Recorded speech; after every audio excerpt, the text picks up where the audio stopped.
Assalamualaikum warahmatullahi wabarakatuh. Waalaikumsalam. Bismillah, alhamdulillah, Allahumma salli ala rasulillah wa alihi wa ashabihi wa ma'aduh.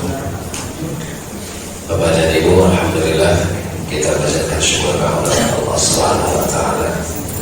Pagi ini masih diberi kesehatan dan kesempatan, dan terima kasih sudah menunggu iklan. Iklannya terima kasih. Ini satu anugerah dan kepercayaan yang diberikan oleh Bapak dan Ibu kepada saya untuk menunggu beberapa saat guna mengikuti kegiatan kuliah subuh pada pagi hari ini. Mudah-mudahan Allah anugerahkan ilmu yang manfaat buat kita, dan mudah-mudahan kita menjadi orang yang bertakwa, istiqomah, dan punya komitmen untuk melaksanakan seluruh amaliyah yang diridhoi oleh Allah Subhanahu wa taala. Bapak dan Ibu, pembahasan kita kali ini adalah terkait dengan al-aqs, artinya bersih. Al-aqsu itu bersih. Salah satunya contoh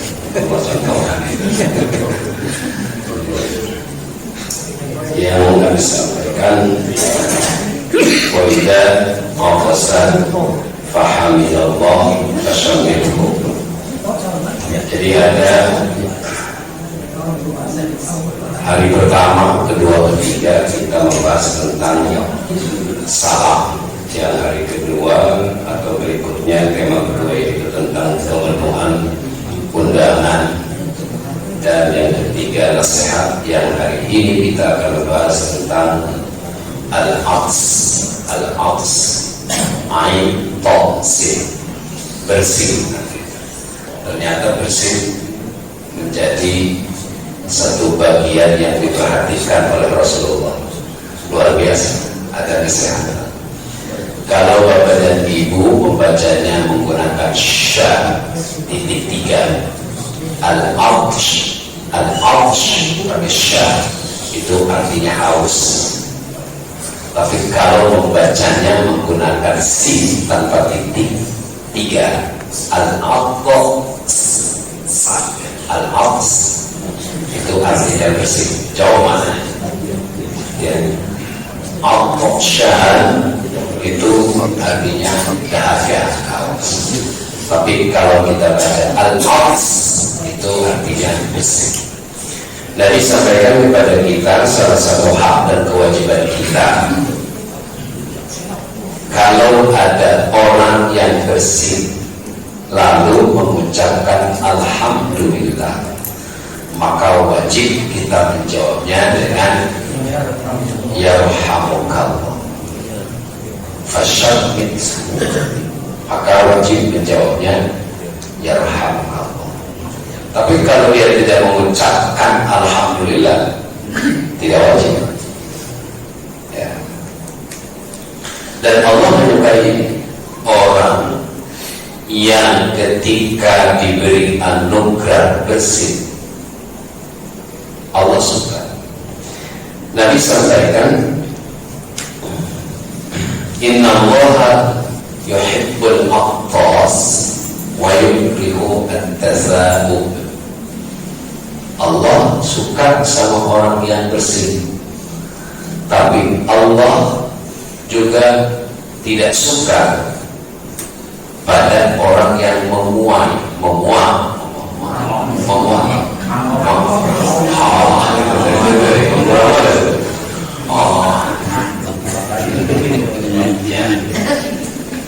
Itu tidak suka. Jadi kalau memuah itu jangan dilepas mulutnya. Ya, jangan dilepas. Diusahakan untuk tidak membuka ruang mulut. Kalau makhluk itu mau dilepas, Nabi memberikan solusi. Tutup ya apa? Fa idza tasa'aba ahadukum falyumsik masfata'a. Banyak hadis ini. Ada falyumsik biadi. Fi ma fi. Kalau ada orang yang menguap, kalau seseorang di antara kalian menguap, namanya menguap ya. Kalau dalam bahasa Indonesia, saya nggak tahu di bahasa Jawanya. Menguap. Bukan menguap ya, menguap. Apa ini kalau bahasa Indonesia? Bahasa Sunda apa bahasa Sunda? Jauh ya. Mau itu jauh juga ya. Bahasa mungkin bahasa bukan bahasa apa ada bahasa Angok juga. Oh Angok. Ini bahasanya bahasa itu apa nih? Angok. Pakai B. Kalau Angok menguap tuh kata Nabi falyumsik biadi, atau dengan apa saja ditutup, karena kata Nabi pada saat itulah syaitan masuk. Jadi ini yang hal sepele tapi sebenarnya menjadi perhatian Nabi. Dan itu etika, apalagi depan orang banyak, wah berbunyi lagi dari gitu. Sudah tidak indah itu. Dan ini salah satu bagian dari akhlak. Terlebih lagi kalau ada di hadapan orang banyak, di saat di situ sudah ada sebuah kegiatan mulia, apalagi dalam sebuah majelis. Karena menguap itu menunjukkan tanda-tanda kemalasan, menunjukkan tanda-tanda orang yang tidak serius. Itu ya. Walaupun sebenarnya anugerah. Karena itu menguap itu salah satu bagian dari terkurasnya oksigen yang ada di tubuh kita, yang kemudian menguap. Ini penting dan itu menjadi perhatian Rasul pada kita, sehingga kalau ada orang atau di antara kita siapapun, ahadukum di antara kalian kata Nabi, yang sedang bersin lalu mengucapkan alhamdulillah, maka jawab yarhamukallah. Kalau menguap maka dia harus tutup mulut. Tutup dengan apa saja? Boleh dengan ini, boleh depan, boleh belakang, boleh dengan sapu tangan, boleh dengan tisu, boleh dengan apa saja. Asal jangan dengan ember aja. Pak Ustaz, Ya. kalau yang bersin dan alhamdulillah, Ya. yang mendengarkan ya alhamdulillah, kemudian yang bersin jawab lagi yahdikumullah. Ya. Nabi memberikan pengajaran kepada kita. Ada beberapa redaksi yang disampaikan oleh Nabi. Pertama, kalau orang yang bersin mengucapkan alhamdulillah, maka kita menjawabnya yarhamukallah. Kalau orang yang bersin kemudian menjawab lagi yahdikumullah, maka kita menjawabnya lagi wa yuslihu balakum. Itu saja. Wa yuslihu balakum. Wa yuslihu balakum. Artinya semoga kamu, kondisi kamu, kesehatan kamu juga baik. Itu. Wa yuslihu balakum. Ya paling pertama alhamdulillah, kita jawab ya rahmatullah. Lalu wa yahdikumullah. Semoga Allah memberikan hidayah kepadamu. Kita jawab lagi, wa yuslihu balakum. Kalau dia jawab ulang ya, kalau misalkan dia tidak jawab lagi, cukup di situ. Yarhamukallah. Ada teks hadis lagi yang begini bunyinya. Pertama, kalau dia mengatakan alhamdulillah, kita jawab yarhamukallah. Dia bilang lagi yarhamukallah. Oke, Pak Haji Yus misalkan bersin, alhamdulillah. Saya bilang yarhamukallah. Lalu Pak Haji Yus bilang lagi yarhamukallah lagi. Saya menjawab yahdikumullah wa yuslihu balakum. Ada dua sebenarnya. Nah, jawabannya yahdikumullah wa yuslihu balakum itu jawaban kita terakhir. Ada redaksi hadis ini yang seperti tadi. Alhamdulillah, yarhamukallah, yahdikumullah atau yahdikallah, terserah ya. Kita bilang lagi wa yuslihu balakum. Apa yang terakhir? Wa yuslihu balakum. Semoga Allah memberi kebaikan lagi dalam kepada kondisimu, kesehatan. Itu wa yuslihu balakum. Ini luar biasa etika dalam Islam yang saling menghargai dan menghormati. Nabi sampaikan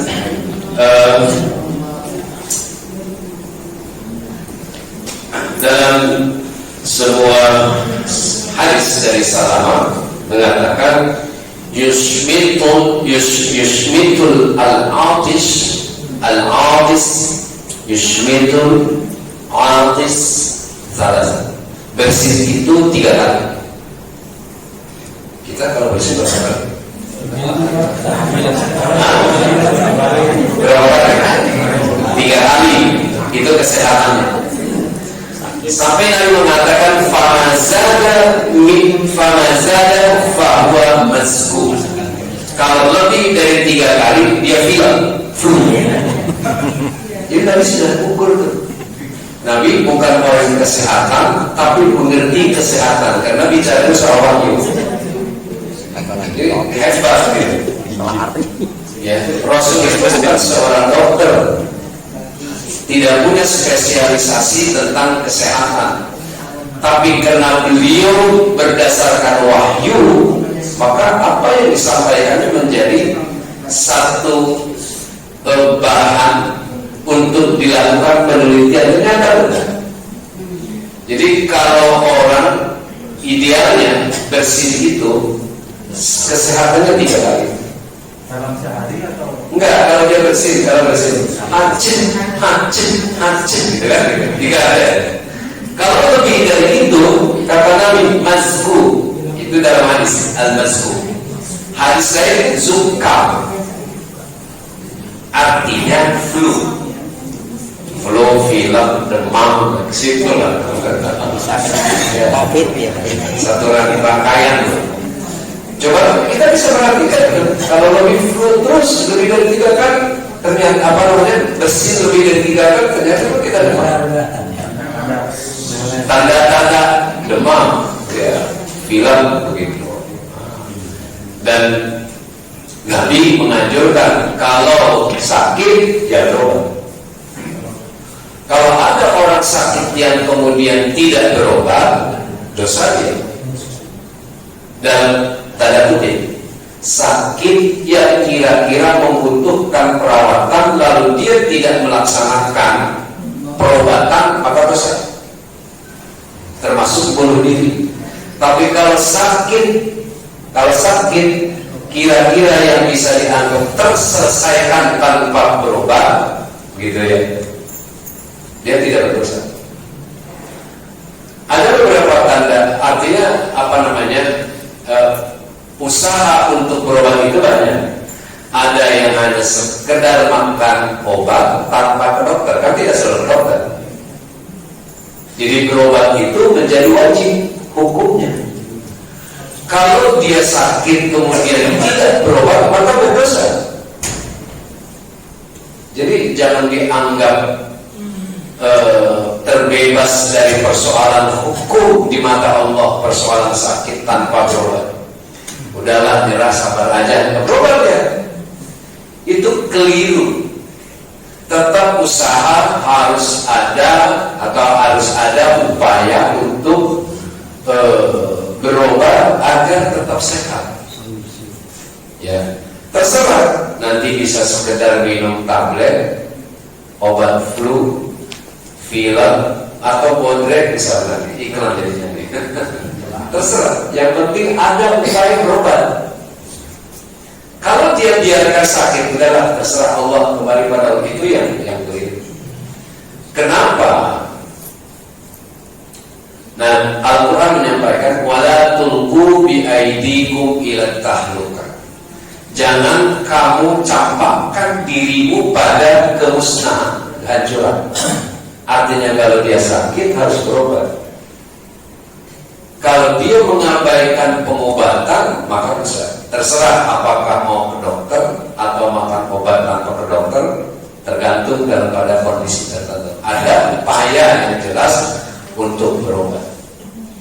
Nah, jadi kematiannya yang kita harapkan husnul khotimah tidak menjadi husnul khotimah. Kenapa? Karena kita mengabaikan kewajiban itu.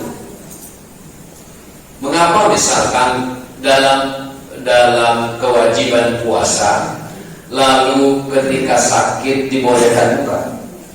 Itu kan gitu. Wa in kuntum marda aw ala safar. Kalau kamu sakit atau dalam bepergian, ya. Wa in kuntum marda aw ala safari fa iddatum min ayyamin ukhra, dia wajib bayar fidyah pada hari yang lain, mengqadha atau bayar fidyah pada hari yang lain. Coba lihat, mengapa ada rukhsah, dispensasi bagi orang yang sakit untuk tidak berpuasa? Karena Allah memperhatikan betul tentang pentingnya kesehatan agar bisa sempurna dalam melaksanakan ibadah itu. Sehingga hukum ini menjadi satu dasar ini menjadi satu alasan betapa pentingnya kesehatan. Maka ketika orang sakit wajib berobat. Itu ulama sudah memberikan pandangan seperti itu kepada kita. Jadi jangan diabaikan tanpa berobat. Nah, kembali kepada hadis tadi, kata Nabi, kalau orang yang bersin itu 3 kali, lebih dari 3 kali, berarti dia sakit flu. Begitu. Ya, luar biasa. Nah, ini belajar di hari ini kita mencoba, kalau Allah kasih anugerah bersih, aceh gitu ya. Tapi jangan sengaja dipamerkan di depan suami. Ya, Pak, saya mau bersihin aceh gitu. Atau suami atau istri pada suaminya, suami pada kerjaan begitu. Karena itu satu anugerah ketika Allah membuang bakteri-bakteri di dalam tubuh kita, dibuang. Dan itu jangan sampai menular. Maka perlu juga ditutup begitu ya. Baik, itu yang bisa kita sampaikan pagi ini. Mudah-mudahan ada manfaatnya. Tadi yang ingat ya, apa? Kalau bersih, alhamdulillah. Jawabannya, ya alhamdulillah. Jawab lagi, ya'tikumullah. Jawab lagi, wa yuslihu balakum. Wa yuslihu balakum. Insyaallah kalau sampai rumah masih ingat bagus, tapi kalau sampai rumah tidak ada yang lain lupa. Mudah-mudahan tidak lupa. Jadi begitu kepentok, ya kaki kepentok, ya sorry tadi apa ya? Mudah-mudahan ingat ya. Insyaallah mudah-mudahan tidak ada manfaat buat kita. Mari kita bersalawat pagi ini. Semoga Allah memberikan syafaat lewat Rasul, lewat Nabi Muhammad SAW. Bismillahirrahmanirrahim. Allahumma salli ala sayyidina Muhammadin tibbil qulub